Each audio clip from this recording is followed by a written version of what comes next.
Hi, welcome back to my channel. I'm Sarah-Brooke, Clinical Director of Mind Body Integrative Therapy. Today I want to talk a little bit about food as it relates to mental health and mental health symptoms. I want to clarify I'm not a nutritionist or a dietitian.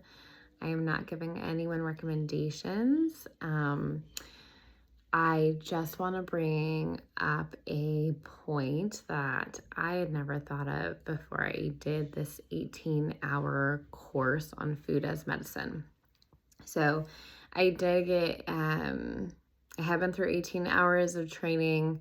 I have gotten a certificate for whatever that's worth, but I am not a dietitian or a medical professional. So please take with a very large grain of salt.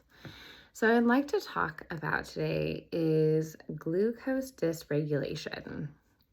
And this became something that affected me significantly personally.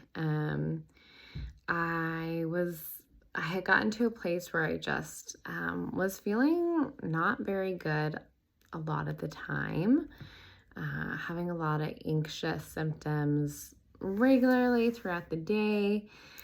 And I kind of just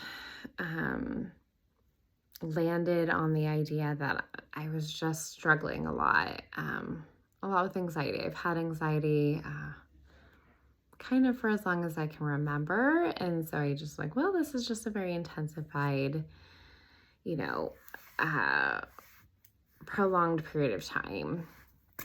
And as I was listening to this course on food as medicine, this lady was talking about glucose and how if we eat a high carb diet with very little protein, our glucose levels spike up and then they shoot down. And when they hit a certain level, low level, the body releases adrenaline and cortisol. And she was saying, a lot of people mistake this for just pure anxiety, because the body is releasing these stress hormones. So I was listening to this and I'm like, this is so interesting. So her challenge was eat protein every 2 to 3 hours for one day and see how you feel. Because what protein does is instead of it spiking up and down, it kind of plateaus. So the lows aren't as low, the highs aren't as high, and you kind of have more of a stable glucose level. There's a lot more to this training, but I did this experiment and oh my God, I was like, oh my gosh, I haven't felt that calm that much during a day.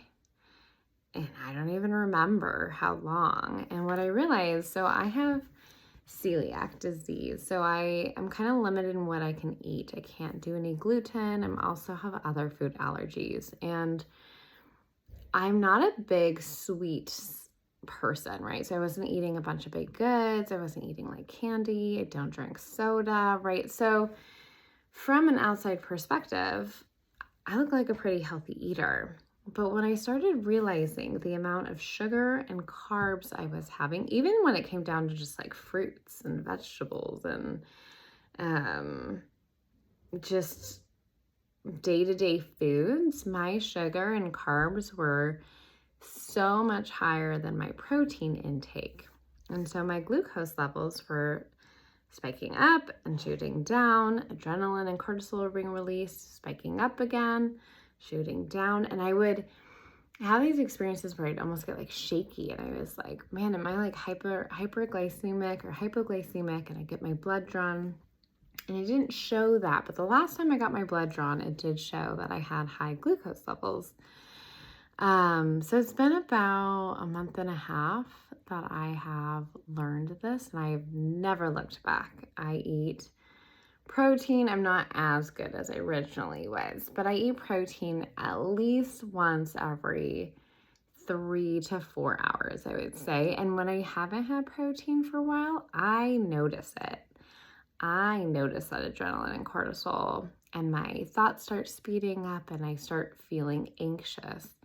And once I eat protein, it really like stabilizes that feeling pretty darn quickly. So I'm not saying this definitely will work for all of you out there listening, but it's definitely worth something experimenting with if you don't have a medical condition that would suggest otherwise. So give it a try. Let me know how it works. Have a good day.